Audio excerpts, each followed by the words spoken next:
하고 있는지를 돌이켜보게 할 수가 있습니다. 자, 이 말씀을 보니까 세베대 아들 야고보와 요한이 선생님 무엇이든지 우리의 구하는 바를 우리에게 하여 주시기를 원하옵나이다 라고 예수님께 요청했다고 하는 것이죠.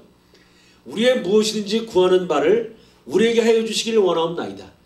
그래서 야고보와 요한의 요청이기도 했지만 오늘 이 시대에 많은 사람들, 많은 그리스도인들의 기도의 내용이기도 할 것입니다. 그렇지 않습니까? 왜냐하면 예수님께서 말씀하시기를 너희가 내 이름으로 무엇이든지 구하면 내가 시행하리라. 요한복음 14장 14절에도 말씀했잖아요. 그러니까 우리가 무엇이든지 구하는 대로 우리 주님은 다 시행하여 주시고 들어주신다는 그러한 믿음을 신앙을 갖고 있지 않습니까? 그 신앙 그대로 아마 야고보와 요한도 그렇게 예수님 앞에 요청하였을 것 같습니다. 무엇이든지 우리의 구하는 바를 우리에게 하여 주시기를 원하나이다. 여기에 대한 예수님께서 대답은 무엇이었는가 보면은 38절에 너희의 구하는 것을 너희가 알지니 못하는도다 라고 예수님께서 대답하신 것이죠. 그러니까 무엇인지 원하는 바를 다 예수님 들어주실 줄 알았는데 예수님 하신 그 응답은 네가 지금 무엇을 구하는지 네가 알지 못하는도다 라고 하면서 그 구하는 바를 너희가 먼저 알아야 된다라고 예수님께서 대답하신 것입니다. 오늘 이것이 우리의 기도하는 바와 예수님께서 대답하시는 그 대답의 괴리감이요 거리요 간격이라고 생각해 볼 수가 있지 않습니까? 우리는 무엇이든지 다 주님께서 응답해 줄 줄 알아요. 그래서 목회하는 분 가운데 얘기 들어보니까 아주 어려울 때는 먼저 순복교회 여의도 순복교회 조 목사님만 그런 게 아니라 이 로또 복권 당첨되기를 기도했다 그러지 않습니까? 로또에 저 한 번만 당첨만 되면 빚도 갚을 수 있고 건물도 살 수가 있겠는데 제가 들리는 얘기는 어떤 조그만 교회 지하에 있는 교회 목사님이 열심히 하여튼 새벽에도 기도하고 밤마다 기도하는데 교인이 한 명도 없대요. 그런데도 그분이 대단하죠. 그렇게 기도한다 그럽니다. 그래서 가까운 교회 목사님이 뭘 그렇게 기도하냐고 물어보니까 나 한 가지만 이루어지면 된다 그러더래요. 그 한 가지가 뭐냐니까 돈 많은 사람이 와가지고 나한테 10억만 헌금하면 된다고. 10억 헌금해 줄 사람 한 명만 하나님 보여달라고 그렇게 기도하고 있다는 거죠. 100억도 아니고 10억이니까 하나님 그거 들어줄 수 있겠다고. 열심히 이렇게 기도하면서 한 사람 오기를 그렇게 지금도 간절히 찾는다고 하는 것입니다.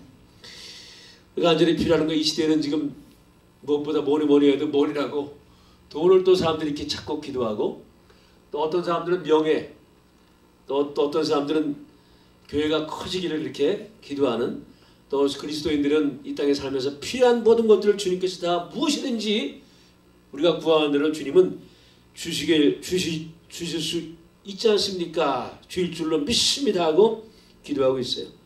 그러나 거기에 대한 주님의 대답은 여전히 똑같을 것 같습니다. 너희 구하는 바를 너희가 알지 못하는도다. 그 구하는 바 우리가 구하는 것은 이 땅에 당장에 필요한 것 내 삶을 안락하게 하고 나의 삶의 요구와 조건들을 충족시켜주는 것을 구하는데 주님께서는 이렇게 대답하시는 것입니다. 너희가 나의 마시는 잔을 마시며 나의 받는 세례를 받을 수가 있느냐 하시면서 이 마시는 잔은 고난의 잔을 말씀하는 거 아니었겠습니까? 그러니까 이 고난의 길, 십자가의 길, 그 고난의 잔을 마시며 십자가의 길을 갈 수가 있겠느냐? 세례를 받을 수 있겠느냐? 너희가 죽었다가 다시 살 수가 있겠느냐? 너희가 죽을 수 있겠느냐? 나와 함께 죽을 수 있겠느냐라고 하는 것을 예수님께서 사실은 말씀하신 것인데 우리는 그것을 알지 못한 채 나의 구하는 바만 예수님께 기도하는 경우가 너무나 많이 있습니다. 여러분 정말 내가 원하는 바와 예수님이 원하는 것에는 이렇게 큰 괴리가 있다라고 하는 것을 우리가 생각을 해보게 되는데 여러분 여기 이 세베대 아들 야고보와 요한이 지금 구하는 바는 무엇입니까? 그것은 으뜸이 되고자 하는 것이죠. 40절에 있는 말씀 보니까 37절에 있는 말씀 보니까 여짜오되 주의 영광 중에서 우리를 하나는 주의 우편에 하나는 좌편에 앉게 하여 주옵소서. 오늘 이것이 우리 그리스도인들의 기도의 제목이기도 하는 거예요. 으뜸이 되고자 합니다. 영향력 있는 그리스도인 되기를 원합니다라는 비명하에 세상에서 최고가 되기를 원하는 그것을 교인들은 간구하지 않습니까? 야고보와 요한도 그것을 구했던 것 같아요. 그렇죠?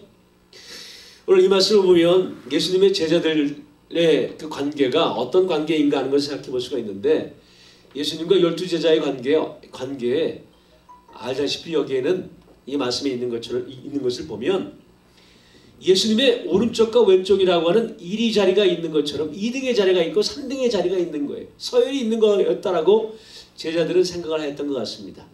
이 서열은 어디에 있는 것일까? 이거는 사회에 있는 것이고 세상의 제도에 있는 것입니다. 그러니까 벌써 예수님과 12제자 사이에 어떤 제도라는 이 서열 관계를 이들은 생각을 하고 있었다라고 하는 것이죠.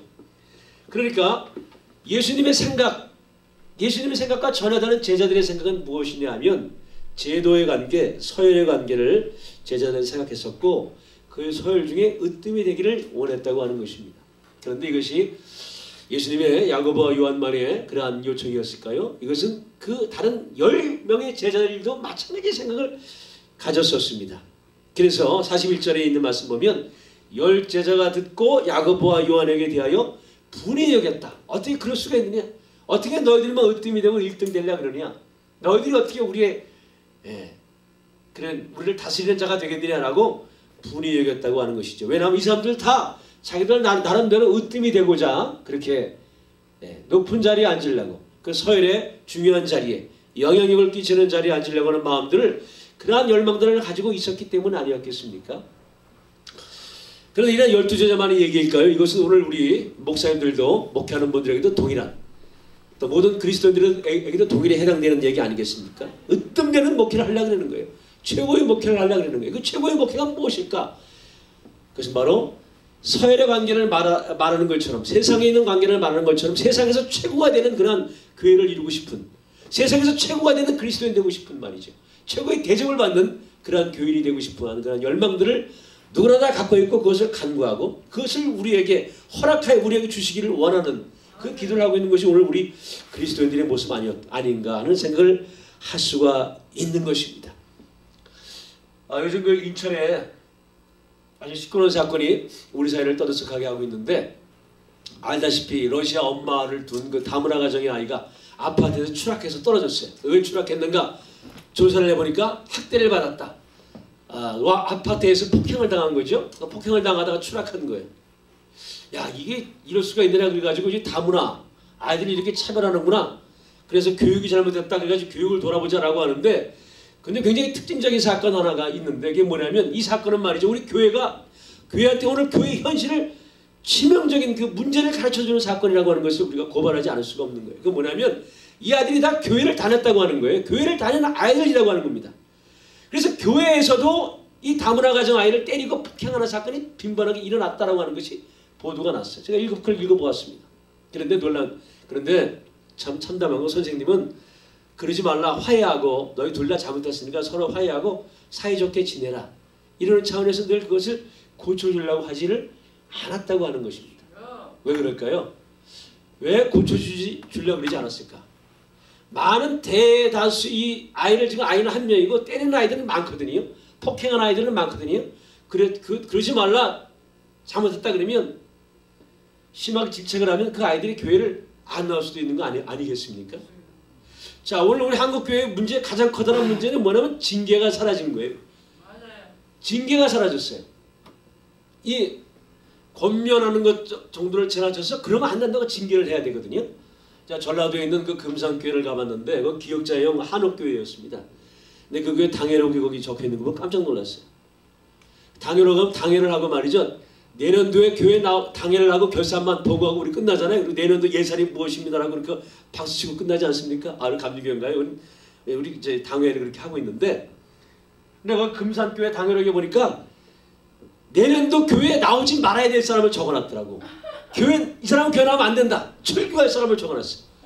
도박한 사람, 도박하고 부모에게 불효한 사람, 바람핀 사람, 술 먹는 사람 누구 집사는 술 먹었으니까 내년에 교회 나오지 마시오. 도박하는 일을 했으니까 교회 나오지 마시오. 아무개 집사는 도박을 권면했으니까 교회 나오지 마시오. 딱 적혀 있는 거야. 시어머니 부모에게 불효했으니까 당신은 교회 나올 자격이 안 됩니다. 나오지 마시오.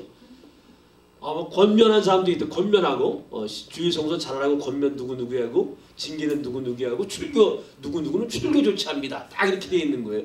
대단합니다. 교회 나오지 말래. 야, 우리는 말이 우리 한국교회는 어떻습니까? 아이고 그렇게 해도 좋으니까 술 먹어도 좋으니까 도박해도 좋으니까 교회 나오면 다 회개하고 이제 믿음 생활하면 다 이렇게 안 하게 되니까 다 나오라고 너도 나오고 다 나오라고 그러지 않습니까? 거의 징계가 사라진 거예요. 근데 금상교회가 징계할 수 있는 그 힘을 가졌는데 야 어떻게 이렇게 징계를 할 수 있는가 대단한 교회더라고요. 거기에 말이죠 이자액이라는 그 마부가 있는데 말이지 이 사람이 마부인데 말이죠 아주 그 유명한 얘기입니다. 이 마부가 교회를 나오는 거야. 근데 자기 그 주인 조덕삼이라는 분이 있었어요. 조덕삼. 근데 이 마부가 얼마나 신앙생활을 잘하는지 조덕삼이라고는 하는 그 아주 부자 그 집의 주인이죠. 그 마을의 최고의 부자고 영향력이 있는 지주와 같은 사람인데 나중에 장로 투표를 하는데 장로 선출되는데 이 이자액이란 조덕삼의 머슴 마부죠. 그러니까 이 조덕삼이란 분의 그 말을 끄는 머슴이 장로 추천받았고 그 다음에 그가 섬기는 그 주인 조덕삼이도 장로 추천을 받은 거야. 그 조덕삼의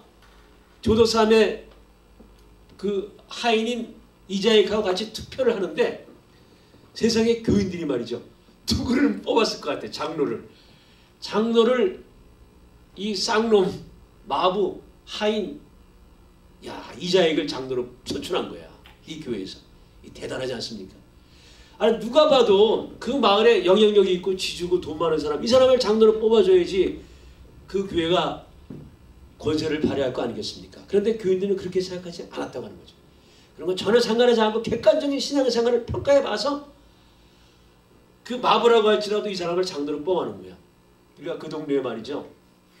그 교회 나오는 사람 중에서 그 동네에 좀 돈 좀 있는 사람들이 소곤소곤하면서 이럴 수가 있냐고 쌍놈이 장로가 되다니 말이지. 마부가 장로가 되다니. 그래서 막 교회가 분란이 일어나려고 막 그러는데 그때 조덕삼이라는 사람이 딱 일어나더니 여러분 우리 금상교회는 정말 훌륭한 교회입니다. 정말 하나님께서 정말 신앙생활에 열심인 우리 이자액을 여러분들께서 장로로 뽑아주셨습니다. 저는 이자액을 장로로 섬기겠습니다라고 이 주인이 말이지 이 주인이 그렇게 선언을 해버려. 그러니 뭐 조용해졌죠. 그런데 이 당시에는 선교사가 설교를 하는 거예요. 선교사는 여러 군데를 돌아다니면서 설교를 하니까 장로가 설교를 하게 돼요. 이자액이 설교를 하니까 자기 마부가 설교를 하는데도 그 마부를 부리는 그 주인인 조덕삼이 딱 앞자리에 앉아가지고 거기는 마룻바닥이에요. 마룻바닥에 딱 그렇게 앉아서 그 설교를 듣는 이런 일이 일어나요. 그리고 몇 년 후에 장로로 누가 뽑혀요? 조덕삼이가 또 장로로 뽑혀요. 조덕삼이가 이자액 장로를 평양에 보내가지고 신학 공부를 시키고 다시 자기 교회 목사로 모셔와. 그리고 그 마부였던 이자액을 그 교회 목사님으로 섬기는 거예요. 이렇게 훌륭한 교회가 어디 있습니까? 대단한 교회지 않습니까? 이와 같은 신앙에 대한 순수한 어떤 정신이 있는 교회니까 그 신앙의 순수한 정신을 가지고 교회가 어떻게 해요? 당신은 교회 나오지 마시오. 이렇게 출교할 수 있는 말이지. 전혀 모범이 되지 않고 또 교회 다니는 다른 사람들한테 나쁜 영향을 미칠 사람 같으면 당당히 출교할 수 있는 그런 힘을 발휘하는 거 아니겠습니까? 그런데 오늘 우리 교회는 그러한 징계를 잃어버렸어요. 왜? 숫자가 중요하니까. 왜 숫자가 중요합니까? 사람들이 많이 모여야지 그 교회가 영향력 있는 교회가 되는 거예요. 숫자가 중요한 겁니다. 요즘 목사님들 가운데 개척하는 분들 많은데 부목사하다 개척하는데 제가 아는 분도 교회에서 쫓겨나가지고 여기저기 전전긍긍하고 있어요. 왜 그랬냐 물어보니까 숫자를 조작할 수가 없다 이거죠. 교인 그러니까 숫자를 1000명이라고 적어야 되는데 자기 암만 세어봐서 300명밖에 안 된대. 300명이라고 적어놨더니 너 거짓말했냐? 아니 나는 거짓말로 적어놓을 수 없어서 300명이라고 그랬는데 그 네가 거짓말했대. 그러면서 말이죠. 그 부목사를 쫓아낸 거예요. 왜냐하면 이 사람은 1000명, 2000명 되는 교회 담임이 돼야 되고 그래야 되는데 교회를 적게 적어놓은 이 교회 학교 숫자를 그렇게 적게 적어놓으면 그게 이제 교회에서 분란거리도 이제 허물이 되는 거죠. 교회 학교를 맡았는데 교회 학교 숫자를 이렇게 적게 적어내가지고 사실 그대로 적어냈는데 사실 그대로 적어낸 숫자가 적어지니까 자기가 이렇게 목회를 못한 게 되는 허물이 되니까 약점이 되니까 이제 그 부목사를 이제 쫓아낸 겁니다. 그런 분들이 많아요. 우리 교회도 그런, 우리 제 옆에 있는 목회하는 분도 부목사 하다가 숫자를 적게, 자기는 하나님 앞에 양심대로 그렇게 적어냈는데 그게 교회에서는 맞지 않는, 교회는 크게 많이, 아주 많이 모이는 걸로 적어내야 되는데 적게 적어냈다 그래가지고 그것 때문에 왕따가 돼가지고 도저히 못 견뎌가지고 교회를 나오는 이럴들이 있는 겁니다. 야, 숫자가 많아야 되는 거예요. 왜 숫자에 그렇게 연연합니까? 바로 여기는 야고보와 요한처럼 으뜸이 되려고 하는 이런 교회, 최고가 되려는 교회, 권세를 가진 교회가 되려고 하는 거예요. 권세를 가져야 되는 것입니다. 그래가지고 그 지역에서도 영향력이 있고 어디 가서도 목회자로서 대접을 받으려면 어떤 높은 자리에 있는 것만큼 권세가 있는 그런 목회를 하려면 숫자에 그렇게 연연하는 것이죠. 오늘 우리의 교회가 그 같은 유혹에 빠져있는, 그런 유혹에 빠져있는 그 실상을 볼 수가 있습니다. 그러다 보니 징계가 없어지고, 그래서 인천에 있는 그 중학생 그렇게 교회를 다녀도 그 중학생이 결국은 목숨을 잃는 것 같은, 그와 같은 사태가 일어나는 것이 오늘 우리 한국교회 현실 아니겠습니까?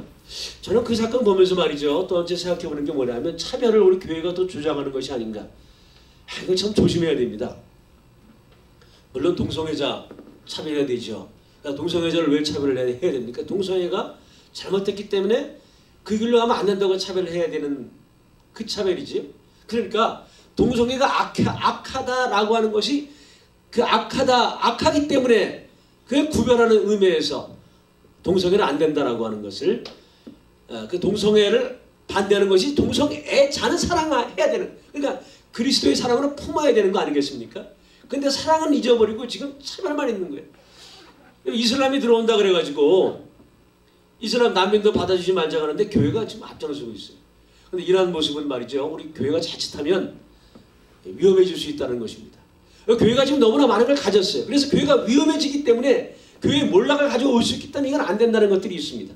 물론 이슬람 들어오면 안 되지만 그러나 우리는 더 그런 그 구별하기 이전에 정말 우리의 그리스도인의 본분을 또 잊어서는 안 됩니다. 자, 이 교회가 가장 많이 부흥할 때는 언제였냐면 초대교회 때였거든요. 초대교회 때 교인이 아주 그런 급수적으로 늘어납니다. 그런데 그때는 어느 때였냐면 교회가 복음 전파하는 모든 것들을 다 용인하던 때가 아니라 지금처럼 자유롭게 전도할 수 있는 때가 아니라 전도하면 죽는 때였어요. 예수 믿는다면 죽기를 각오해야 되는 때였었습니다. 순교의 시대였는데 그때 오히려 역설적으로 교회는 어마어마하게 부흥하고 예수 믿는 사람은 너무나 늘어나서 로마가 기독교를 공연하지 않을 수가 없는 사회가 되어버리고 말았던, 한 사회를 뒤집어 엎었던, 그렇게 힘을 발휘했던 때는 기독교가 공연되었던 때가 아니라 순교의 시대였다라고 하는 것입니다. 희한하지 않습니까? 어떻게 순교의 시대 때 그렇게 교회가 힘을 발휘할 수가 있었을까? 놀라운 건 이 순교의 시대 때 교회는 생명력을 가졌다고 하는 것입니다. 자, 얘기를 들어보니까 그 순교 때 이런 얘기가 있다 그러더라고요. 이 차가운 물에다가 군인들이 예수를 믿는 거야. 그 로마 황제가 그 예수 믿는 군인들을 잡아다가 40명을 차가운 물에, 얼음 있는 차가운 물에다 집어넣고 거기서 저체온증으로 죽게 만들었대. 이 사람들이 저체온증으로 죽으면 끔찍한 고통입니다. 그래서 우리 세월호 때 아이들이 끔찍하다고 하는 게 뭐냐 하면 저체온증으로 애들이 죽었을까봐, 죽는 것 때문에 그런 거 아니겠습니까? 그런데 얼음을 그렇게 차가운 데다가 넣고서 이 40명의 군인들을 집어넣고 그 옆에는 따뜻한 온천물을 갖다 놓은 거예요. 그래가지고 지금이라도 배교하는 사람, 예수 안 믿겠다는 사람 여기 뜨거운 데 풍덩 들어갈 수 있다. 그럼 살 수 있지 않냐? 뜨뜻한 온천물 옆에 갖다 놓고 온천물 옆에다가 차가운 얼음물에다가 40명의 군인을 집어넣었어요. 그런데 한 명도 거기서 나오지 않는 거예요. 그런데 이 40명이 그대로 순교해야 되는데, 그러다가 어떤 한 군인이 뛰쳐나오더래. 아우, 도저히 내 죽을 수 없다고 뛰쳐나와가지고 저 뜨거운 물에 탁 들어가는 거예요. 그래가지고 39명이 순교할 뻔했는데 그걸 지켜보던 병사 한 명이 감동을 받은 거예요. 야, 세상에 예수가 무엇이기에 저 사람들이 저렇게 차가운 얼음물에 서서히 죽어갈 수 있단 말인가. 나도 예수 위에 죽어야겠다고 그 지켜보던 병사가 풍덩 뛰어들어요. 그래서 40명의 순교자가 채워주는 거죠. 야, 이게 생명력입니다. 생명력. 그걸 보던 군인이 말이죠. 세상에 정말 하나님은 살아계시고 저들이 믿는 것은 진짜인가 보다. 이 세상은 잠깐이지만 나도 저들이 말하는 영생을 나도 얻어야겠다고 그걸 지켜보던 군인이 그 차가운 물에 풍덩 들어가 순교하는 거예요. 이 순교의 정신이 교회를 새롭게 하는 것이고 말이죠. 이 순교의 정신이 복음의 생명력을 가져오는 것입니다.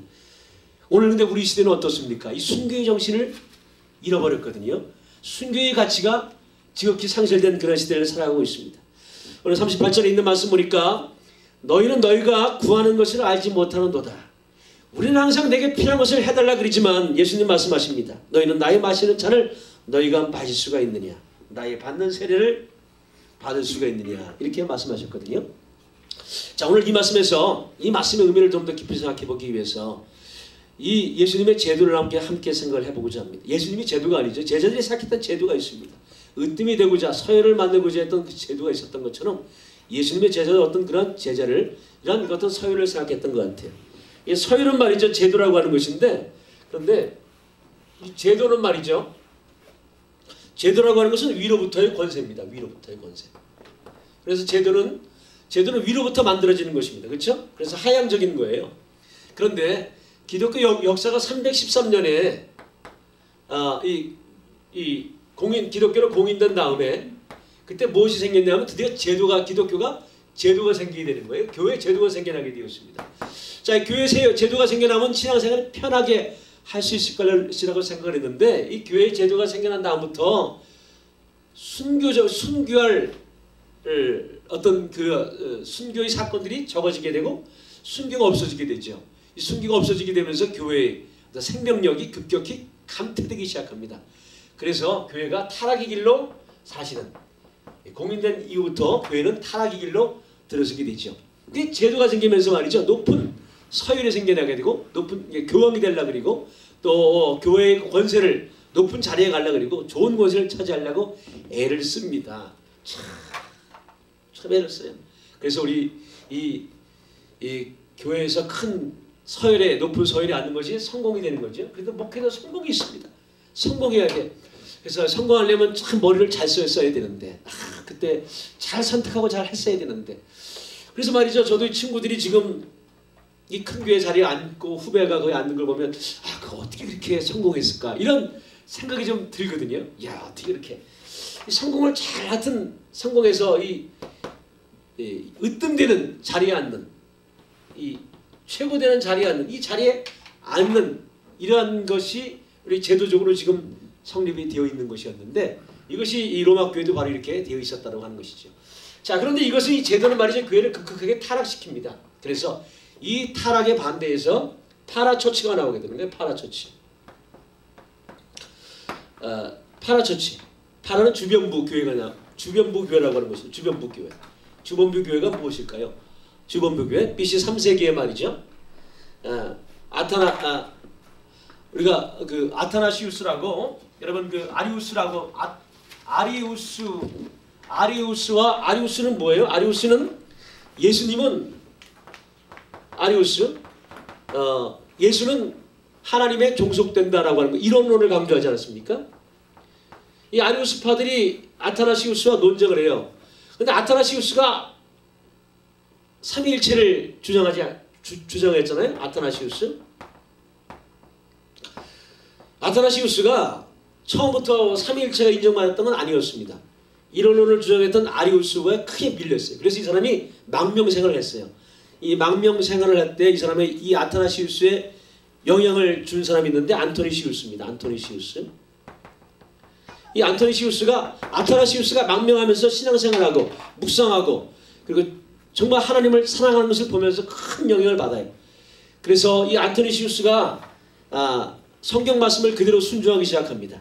알다시피 마가복음 10장 21절에 있는 말씀 보니까 한 부자 청년이 모든 것을 부자 청년에게 너 가진 것을 다 버리고 그 다음에 나를 따르라. 예수님께서 이렇게 말씀하셨는데 그렇구나. 나도 모든 것을 다 버리고 예수님을 쫓아야지. 이 안토니시우스는 말이죠. 아버지로부터 물려받은 엄청난 부와 재산이 있었어요. 그것을 다 성경 말씀 그대로 마가복음 이 말씀 그대로 가난한 사람들이 다 나눠주고 이집트의 광야로 들어갑니다. 광야. 그래서 광야에서 수도 생활을 하기 시작해요. 그래서 그 다음부터 이 아토니시우스의 광야에서 기도하고 말씀을 집중하면서 하나님만 찾는 이 생활을, 이 신앙생활이 소문나기 시작했어요. 야, 이 부자가 자기의 전 재산을 다 버리고 광야에 들어갔대. 야, 그 사람이야 진짜 예수 믿는 사람이야. 나도 저렇게 예수 믿어야겠다. 그러면서 이 교회 제도에 있던 제도에 있었던 사람들 가운데 밀려난 사람들, 이 사람들이 이 밀려난 사람들 중 많은 사람들이 이 광야에 가서 같이 안토니시우스와 같이 기도 생활을 하기 시작하죠. 이것이 바로 수도원의 시작이 됩니다. 그래서 말이죠, 이 수도원은 말이죠, 이 위로부터의 제도적 교회에 비하면 파라처치 주변부에 있는 교회를 형성하게 됩니다. 그래서 이건 아래로부터의 교회가 형성이, 아래로부터의 교회의 흐름을 중세교회에 이끌게 되는 것을 볼 수 있어요. 놀라운 것은 말이죠, 중세의 시대를 살면서 복음의 생명력을 유지한 것은 여러분 어떻게 생각하십니까? 제도교회였겠습니까? 수도원 교회였겠습니까? 어느 교회가 복음의 생명력을 유지했겠습니까?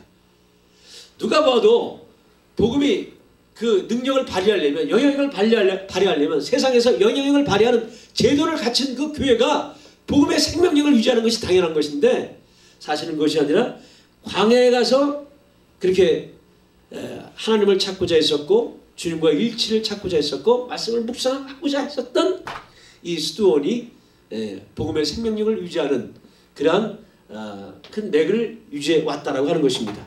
그래서 이 수도원에서 말이죠, 대학을 세워요.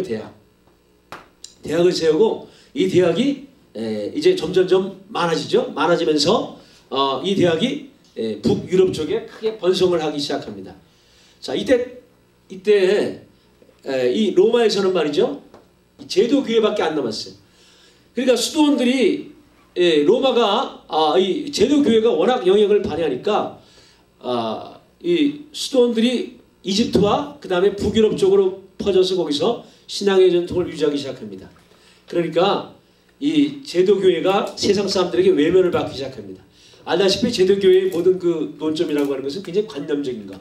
여기 목사님 말씀하신 것처럼 바늘에 뭐 천사가 몇 마리 들어있느냐, 아주 관념적이고 사변적인 그런 교리들을 주장하기 시작하죠. 그래서 이탈리아라는 사회가, 이 교회가 사람들로부터 외면받기 시작합니다. 외면받기 시작하면서 이때 들어온 것이 뭐냐면, 외면받기 시작하면서 이때 들어온 것이 그리스 헬라 철학이 들어오게 돼요. 헬라 철학. 왜 헬라 철학이 들어오기 시작하냐면, 이때 동방교회가 콘스탄티노플에 생겨나게 되거든요. 근데 그 동방교회가 이슬람에서 멸망을 당합니다. 근데 이 동방교회는 말이죠, 서방교회와 교류가 전혀 없었어요. 이 서방교회는 말이죠, 자기들이 최고의 신학을 가지고 신학과 체계를 갖춘 줄로 생각했지만, 동방교회는 이 수도원의 전통을 맥을 살려서 하나님을 체험하고 하나님을 만나는 그러한 과정으로 교회가 이렇게 이제 그러한 하나님을 체험하는 그러한 과정. 그래서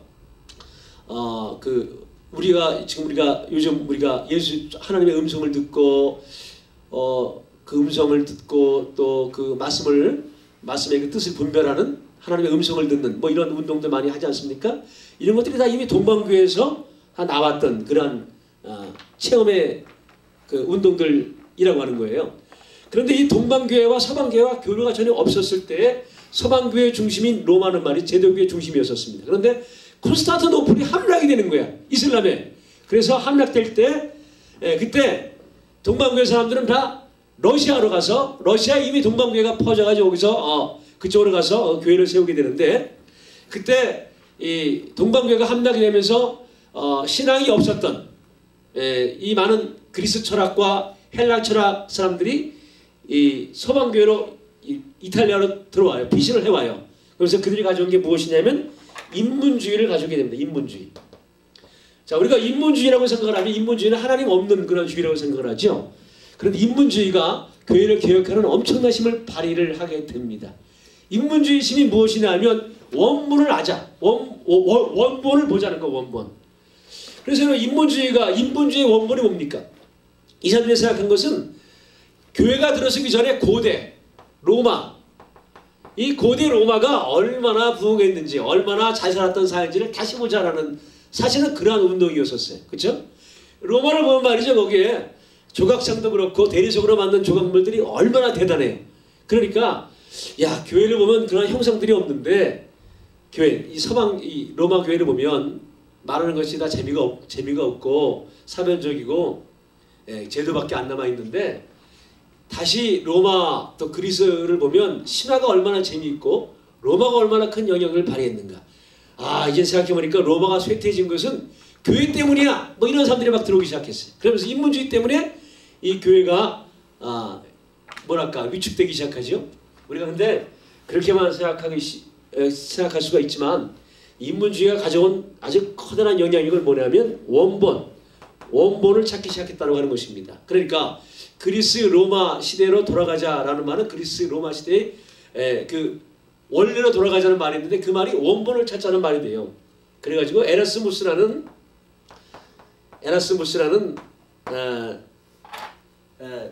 이제 유명한 이제 신학자가 출연하는데, 이 사람이 뭘 가지고 나왔냐 하면 이 당시에 성경의 원본을 찾기 시작합니다. 그래서 시브리어 성경의 원본, 헬라어 70인역 성경의 원본을 들고 나오게 됩니다. 이 당시에 보던 성경은 어떤 성경이었냐면 북카타역이라고 하는 라틴어 성경, 사제들이 보는 성경이었었어요. 이 사제들이 보는 성경은 말이죠, 문제가 굉장히 많았는데, 한 예를 들면 회개하라 천국에 가까웠다 하는 그 말을, 사제들은 그 말을 어떻게 번역했냐면 고해하라 천국에 가까이 왔다, 이렇게 번역을 해놨어요. 이게 무슨 말이냐면 신부들에게 가서 고해하라 이거예요. 고해성사해라. 고해성사해야 천국에 왔다, 천국에 오는 거다라고 그렇게 번역을 해놓은 거야. 그러니까 성경을 그렇게 일부러 번역하는 거죠. 그래서 신부들의 위치를 높여놓은 것입니다. 아직 제가 시간이 다 돼가는데 빨리빨리 지나가겠습니다. 자, 그리고 이가 또 뭐라 그래요? 저기 누구 마리아 보고 은혜를 받은 자요, 은혜를 입은 자요잖아요. 근데 이게 볼카타역 라틴어 성경을 볼 것 같으면 은혜가 많은 자, 은혜가 있는 자. 그러니까 은혜가 가득 차서 마리아한테 은혜를 받을 수 있다는 것으로 그렇게 성경을 그렇게 자기들 마음대로 그렇게 만들어 놓은 것입니다. 그래서 그런 오류를 지적하면서 이 라틴어 성경이 잘못됐다, 헬라어 성경, 히브리어 성경을 봐야 된다는데 그게 일조를 가하고, 그러면서 에라스무스가 이 히브리어 성경을 만들기 시작합니다. 자, 오늘 제가 왜 이 말씀을 드리냐면, 지금 제가 원래 40분짜리로 준비를 했는데, 자, 우리 교회가, 한국 교회가 말이죠, 정말 예수님의 그 자리로 예수님이 원하신 그 교회가 되려면 어떻게 해야 될 것인가라고 하는 것을 이 역사적인 두 가지 사실에서 우리는 생각을 해볼 수가 있어요. 하나는 뭐냐면 우리가 으뜸되는 자리가 아니라 수도원의 자리로 돌아가야 된다라고 하는 것이고, 두 번째는 뭐냐면 인문주의의 영향을 받아야 된다라고 하는 것입니다. 왜 인문주의의 영향을 받아야 되냐면, 세상은 말이죠, 세상에 하나 교회는 두 가지의 가치에 의해서 움직여집니다. 그 하나는 필요라는 가치와 필요의 욕구와 가치의 욕구. 이 필요와 가치, 니드와 밸류라고 하는 이 두 가지를 가지고 교회는 복음이 전파되고 교회가 성장하게 되는 거예요. 니드는 뭐냐 하면, 이건 이제 오병이어의 사건을 생각을 해볼 수가 있습니다. 자, 오병이어의 사건을 보면 예수님께서 무리를 보고 불쌍히 여기시고 분명히 떡을 가지고 그 5,000명을 다 먹어주세요. 이거는 무리의 필요를 아신 것입니다. 그죠? 무리가 배고프니까 배고픈 걸 해결해 준 거예요. 해결해 줌으로써 끝난 게 아니야. 그 다음 장을 보면 너희는 아직도 떡을 먹고 배부른 까닭에 나를 찾느냐? 예수님께서 떡을 먹고 배부른 까닭에 자기를 찾는 그 제자들을 질책하신 것을 볼 수가 있어요. 떡을 먹고 배불렀지만 떡만이 아니라 생명의 떡, 하나님 말씀의 양식을 너희가 먹어야 된다. 사람은 떡으로만 살 것이 아니라 하나님 말씀으로 사는 것이다. 그렇다고 해서 떡을 안 주시는 것이 아니라 떡도 주시고, 떡만 찾지 말고 하나님 말씀을 찾아야 된다는 이 두 가지 가치를 예수님은 인정하시고 이 두 가지 가치를 존중해 주셨거든요. 두 가지 필요를. 자, 그래서 오늘 우리 교회도 마찬가지입니다. 우리 교회가 정말 이 가치를 가져야 돼요. 그러나 가치와 함께 또한 우리는 이 필요를 충족할 때 우리 교회는 영향력 있는 교회가 될 수가 있는 것입니다. 이 가치, 밸류는 어떻게 충족을 시킬 수가 있을까요? 이것은 우리가 이 주변부에 있는 지금까지 교회 역사 속에서 파라처치라고 하는 수도원 운동을 통해서 교회의 생명력과 가치를 회복할 수가 있는 것입니다. 지금 나의 목회가 주변부의 목회, 내가 하는 목회가 그 주변부의 목회와 같은 그런 목회에 있는 그런 처지에 있는 목사님들이 예상보다 상당히들 많이 있습니다. 왜냐하면 세상은 1등만 기억하는 세상이잖아요. 1등만 기억하는, 그래서 뭐 같은 세상이다라는 얘기를 합니다. 그러나 하나님은 이 주변부에 있는 사람을 쓰셔서 하나님은 먼저 된 자를 무너뜨리시는 하나님이신 것을 여러분 아시기를 바랍니다. 그러거든요. 하나님 세상에 미련하는 것들을 택하시사 지혜로운 자들을 꺾으시는 하나님. 그래서 하나님은 이 주변부에 있는 자들을 택해서 이 제도를 하나님께서 새롭게 하여 주시는 것입니다. 그러므로 우리의 신앙이라고 하는 것은 말이죠. 이 수도원들이 가졌던, 우리 교회의 전통은 이 수도원이 가졌던 정말 주님을 가깝고 주님을 사랑하는 이 믿음 가지고 나가야 되지만, 나가야 되는 이런 가치를 우리가 가져야 되고, 또 하나는 이 필요를 충족할 때 우리 교회가 참된 교회가 될 수가 있습니다. 왜 필요를 충족해야 되는가? 조금만 더 말씀드리면 이건 십자가의 정신입니다. 자, 오늘 말씀 보면 주님께서 45절에 있는 말씀 보면 인자의 온 것은 성경을 받으려 함이 아니라 도리어 섬기려 하고 자기 목숨을 많은 사람의 대속물로 주려 함이니라. 주님도 많은 사람의 대속물로 주려 이 땅에 오셨다라고 하는 것이죠. 주님도 많은 사람들의 필요를 충족시켜 주려고 했다라고 하는 거예요. 근데 이 필요는 무엇입니까? 떡을 주는 것이 필요가 아니라 가치를 주는 것이 진정한 필요라고 하는 거예요. 가치를 주는 것. 그런데 주님은 일방적으로 가치를 주시는 분이 아니에요. 오늘 본문도 보세요. 세베대 아들 야고보와 요한이 원하는 바가 무엇인지를 모르기 때문에 이것을 가르쳐 주시기 위해서 많은 말씀들을 하시는 것을 볼 수 있지 않습니까? 주님께서는 너희들의 기도가 이렇게 잘못됐다, 한 번의 것을 말씀하시고 그 기도를 당장에 그만두라고 우리에게 그 기도를 포기할 것을 그렇게 요구하시는 분이 아니라 우리의 기도가 무엇이 잘못되었고 그 기도를 변화시키기 위해서 우리가 함께 하시는 그런 주님이신 것입니다. 자, 십자가를 함께 십자가를 보면, 십자가를 우리가 생각해보면 본문 말씀, 이 45절에 있는 말씀을 생각해, 45절에 있는 말씀이 더 명확해 질 수 있으라고 봅니다. 십자가를 봅시다. 어떤 사람은 십자가에다가 이렇게, 이 십자가가 참 이게 중요한 것 같아요. 꺾으면 뭐가 됩니까? 꺾으면 말이죠. 꺾으면 이게 뭐가 되지? 이런 게 되고, 또 이렇게 꺾으면 다른 종교가 이리 꺾으면 또 어떻게 해? 이리 꺾으면 또 이렇게 돼. 그래서 하여튼 십자가로 변형시켜가지고 괴상한 것들이 많이 나왔어요. 그죠? 나치즘도 나오고 불교도 나오고 다. 십자가를 변형시키면 자기 중심이 되는 거예요. 지금 나치즘, 십자가가 변형된 나치즘처럼 말이죠. 세상을 차별하는, 이 차별에 앞장서는 교회가 되면 안 됩니다. 잘못하면 사람의 마귀가 되는 거야. 가지고 사람을 차별하는데, 사람을 멸시하는데 이렇게 앞장서는 교회가 되면 안 되죠. 자, 우리 한국 교회는 말이에요, 정확히 십자가가 돼야 돼요. 근데 십자가의 정신은 무엇일까요? 참 여기 두 가지. 하나는 뭐예요? 위로는 하나님을 섬기는 겁니다. 그리고 옆으로는 사람을 섬기는 거예요. 그래서 이 본문에 있는 말씀 45절에 있는 말씀 보니까 너 중에 으뜸이 되고자 하는 자는 모든 사람의 종이 되어야 하리라. 섬겨야 된다고 하는 거예요. 근데 뭘 섬기냐? 우리는 사람만 섬기는 걸 생각해요. 그게 아니야. 하나님을 섬겨야 사람을 바르게 섬길 수 있는 것입니다. 자, 여기서 바르게 섬기는 것이 무엇인가라고 하는 것을 우리가 생각해 볼 수 있어요. 바르게 섬기는 것은 사람의 니드를 충족시킨다라고 우리가 생각을 해요. 사람의 니드는 뭐냐면 메슬로의 욕구 충족 이론을 보면 말이죠. 맨 처음에 식욕, 자기한테 먹어야 돼. 그리고 안정을 취해야 돼. 그 식욕의 욕구, 뭐 안정의 욕구, 자아가 존중받는 욕구, 그리고 제일 나중에 뭐예요? 자아 실현의 욕구야. 이 자아 실현의 욕구로 가야 인간의 니드가 충족된다라고 하는 것이죠. 그런데 이 자아 실현의 욕구가 문제라고 하는 거야. 자아 실현의 욕구는 뭐냐면 자기가 우상이 되는 겁니다. 자기를 실현하는 거예요. 요즘 나온 영화 가운데 말이죠. 잠깐만 얘기합시다. 이걸 꼭 얘기해야 돼. 이 얘기를 해야지 들지. 자, 요즘 나오는 영화 가운데 아주 요즘 퀸이라는 그 가수가 보헤미안 랩소디라는 그런 노래를 불렀잖아요. 마마 우 그런 노래를 불렀어요. 자, 그 노래가 너무 좀 치명적이야. 엄마 내가 사람을 죽였어요. 난 내 인생 망쳤어요. 뭐 이렇게 나가는 그런 노래잖아요. 야, 그런데 그 노래 가사가 이 보헤미안 랩소디를 부른 프레디 머큐리의 얘기예요. 그러니까 그 노래를 부르는 사람처럼 그렇게 그 사람 인생이 된 거야. 프레디 머큐리가 이 퀸을 만들어가지고 퀸에 대해서 노래를 받아 히트치는데 얼마나 많은 돈을 벌었는지 말도 못해요. 그래가지고 파티를 벌이는데 뭐 사람 다 불러다가 어마어마한 파티를 벌이잖아요. 그런데 프레디 머큐리의 인생은 남들이 보기에는 야 대단히 성공한 것 같아도 그 영화는 대단히 불행한 사람의 모습을 그 영화는 다루고 있어요. 얼마나 이 사람이 불행했는지 그 자기의 공허함을 견디지 못하는 거죠. 그래가지고 그래가지고 아주 괴로워하는 그런 모습을 다루고 있어요. 내가 자아가 실현되고 성공하고 자아가 실현되면 최고로 행복할 줄 알았는데 그게 자기를 멸망으로 이끄는 거야. 결국 프레디 머큐리는 에이즈에 걸려 죽고 말아요. 야, 이 사람이 인생의 세상의 성공이라는 것이 자기 멸망이라는 겁니다.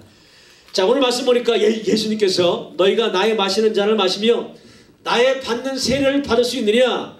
세례라고 하는 것이 무엇입니까? 세례라고 하는 것은 결국 자아 실현의 욕구가 완전히 꺾이고 내 자아가 죽는 것을 말합니다. 나의 죽는 것, 다시 말하면 홍해에 내가 빠져 죽듯이 나는 죽었습니다라고 고백하는 게 세례라고 하는 거예요. 그러니까 우리는 여기서 이웃을 내 몸과 같이 섬겨야 되지만 나는 어떤 사람인가? 나는 하나님을 섬기는 사람. 하나님은 세례를 받으라고 하는 것입니다. 주님은 너는 죽어서 그래서 나와 함께 이제 같이 사는 자가 되자. 이제 세상을 취하는 것이 아니라 영생을 취하는, 생명을 취하는 이러한 순결하고 순수한 신앙의 믿음의 사람이 되라고 하시는 것입니다. 우리는 사람만을 섬기면은 인간의 니들을 충족시키는 수단으로 전락할 수밖에 없습니다. 그러나 우리는 사람을 섬기는 것이 아니라 먼저는 하나님을 섬기고 주 예수 그리스도의 말씀에 순종하는 진정한 믿음의 사람이 되어줌으로 우리는 이렇게 진정으로 이 땅에서 교회가 세상에 필요만 충족하는 것이 아니라 진정한 생명력 있는 믿음으로 세상을 변화시킬 수 있는 그리스도인을 우리가 살아가게 될 줄로 믿습니다. 오늘 말씀 보면 45절 인자의 온 것은 섬김을 받으려 함이 아니라 도리어 섬기려 하고 자기 목숨을 많은 사람의 대성물로 주려 함이니라. 이 섬김의 길, 여러분 나도 이 고난의 길, 십자가의 길, 그 길 정말 우리 이 십자가의 길 그 내 목에 그 십자가가 허락된다면 그 길을 걸어가겠나이다 라고 했던 그 윤동주 시인의 그 시인처럼 말이죠. 꽃가마 타고 가는 길이 아니라 십자가의 길을 걸어가고 세례처럼 그 자기를 많은 사람의 대성물로 내어주는 그러한 희사의 길을 내가 죽고 예수로 말미암아 다시 살아가는 그러한 신앙의 길을 회복함으로 정말 진정한 믿음의 그러한 승리자들이 될 수 있기를 주님의 이름으로 부탁을 드립니다. 아멘.